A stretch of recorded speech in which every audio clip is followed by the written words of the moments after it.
Hi everyone, I'm Jagler Sawal, and today we are at Apo University inside Intramuros, or what they also call the Walled City of Manila. Our agenda for the day is to explore and tell you 5 fun facts about the Manila Clock Tower Museum. But not just that, but also the landmarks that we will encounter along our journey. This is our route plan starting from Apo University. Our first destination is Boluarte de San Francisco de Dilao. After that, we'll exit Intramuros and follow Victoria Street. Then we'll go under the Manila City Hall underpass, heading to Cartilla ng Katipunan Shrine. And lastly, we'll head straight to the Manila Clock Tower Museum, our last destination.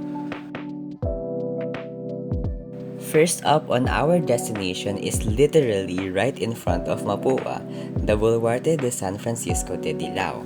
It is the massive wall that we see before we enter Mapua and when we're leaving the university. Let me tell you 5 fun facts about this historical bastion. Fact 1! The Dilao in the name refers to the historical Japanese settlement that once existed just outside the wall. Fact 2! The Spanish built this structure as a defensive bulwark.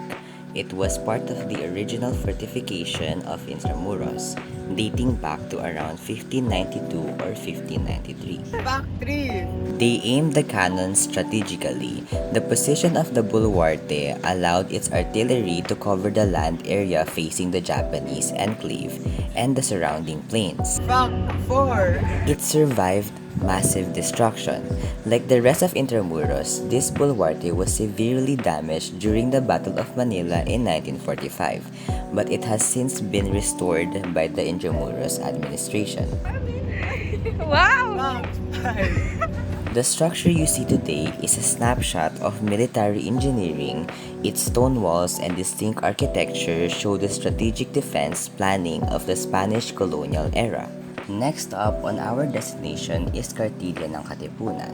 After exiting Intramuros, we will be walking to Victoria Street to Manila City Hall Underpass, also known as Langus-Nilad Underpass. Then we'll take a right going up the stairs and we'll already see the monument. Since we're approaching, this monument honors the ethical core of our fight for freedom, the Cartilla ng Katipunan.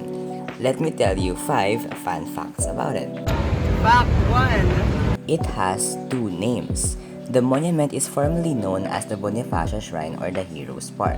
However, many locals call it the Cartilla ng Katipunan because the core of the monument is dedicated to the Katipunan's guiding code. Fact 2! It was part of a major ideological shift. The Cartilla was one of the first revolutionary documents to openly challenge the Spanish colonizers' racist belief in white supremacy. Rule number 4 states that whether our skin be black or white, we are all born equal. Superiority in knowledge, wealth, and beauty are to be understood, but not superiority by nature. This short sentence established a radical and anti-racist basis for the revolution. It told every Filipino their dignity was inherent. Fact 3! Its writer was a prodigy. The author, Emilio Jacinto, was only 18 years old when he joined the Katipunan. He became known as the Utak ng Katipunan or the Brain of the Katipunan, and was a brilliant writer, lawyer, and general before his death at age 23. Fact 4! The name has a simple meaning. The word cartilla comes from the Spanish word cartilla, which means a primary reader or primer. It was a basic instruction manual for new members of the secret society. Fact 5! It contains a universal message. The Cartilla has 14 rules. They go beyond simple wartime commands. They are about honor, equality, selfless service, and valuing women. They teach you how to become truly a ethical person. Next up is our last destination, the Manila Clock Tower Museum. Forget the typical museum, we are going inside a massive clock. It is an iconic landmark turned into a 7-story art and history experience. To go there, we must go up 4 flights of stairs just to reach the entrance of the museum. Then we'll have to pay 100 pesos for the entrance fee, but since we're students, we have a 50% discounts. And for seniors, the entrance fee will be completely free. The instructor also mentioned that we cannot film on the first, second, and fourth floors. That's why some clips would only consist of some pictures of the artworks. Let's now move on to the 5 fun facts. Fact 1. It is the biggest clock in the Philippines. The tower stands nearly 100 feet tall. You cannot miss its hexagonal, gold-painted face rising above the Manila City Hall. Fact 2. It survived World War II. The tower was designed by architect Antonio Toledo and was completed in the 1930s. It suffered heavy damage during the battle in Manila in 1945, but reinforced concrete structure survived the intense bombing. It stood as a literal monument to the city's resilience. Fact 3. It uses pinpoint time accuracy.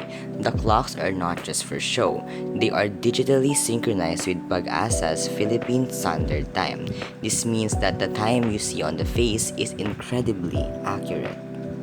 Fact 4. You get a 360 view of Manila. Climb to the top floors, which would be the 7th floor. You get an unbelievable panoramic view of the city. You can see the places we've been before, the historic Intramuros, the Kartilya ng Katipunan, and some others, which would be the post office and the Metropolitan Theater, and many more. And lastly, fact 5. It features a mayor's office replica. There is a whole floor dedicated to a mock-up of the mayor's office. You can sit in the chair for a great photo. It is a fun and interactive way to connect with the city's political history. Now that's it for our Manila journey. We saw 3 powerful symbols here in Manila today.